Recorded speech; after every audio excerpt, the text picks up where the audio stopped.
All right, I've cut all my fabric out. This is my main fabric.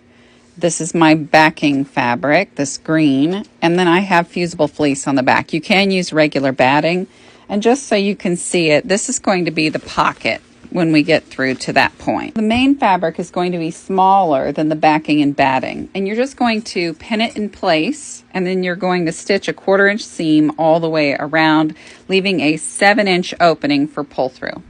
Okay, I want you all to see how weird this feels and looks. So I've got my pretty side to pretty side, and I've got my my fusible fleece on that side, and I'm going to stitch this all the way around and leave myself a pull through hole.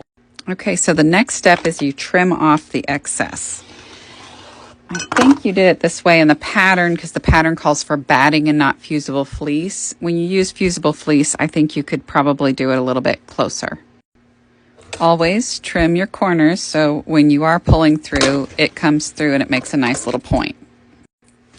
Turn it right side out like a wrestling match.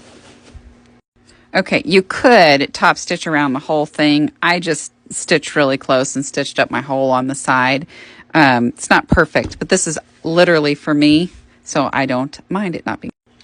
Okay, so here's my pockets, and I have ironed fusible interfacing to the back. This is not the same as fusible fleece. I left it off a little bit so you can see it. It's more like a piece of paper. But I'm going to now fold it in half, right side out, and I'm going to iron it again. Okay, so we're going to make pleats in our pockets. So you're going to come out 2.5 inches, and then you're going to go a 1/2 inch to do the other one. And we're going to make these 3/4 inches long. Make sure you can see that. That's where I'm going to put my pleat. So I'm just going to stitch right along this edge to make my pleat. Okay, so I've got my pleats put together, and I sewed those 2 pockets together as well. So now I'm going to lay it on my fabric.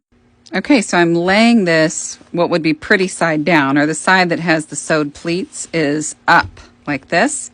I'm going to clip it to the edge, and then I'm going to stitch it on. Notice this is the back of my little thing, not the front. This is the back. Okay, so now I'm going to stitch this on. If you have a walking foot, it might be a little easier. Make sure you back stitch on this one because you're going to do a lot of flipping.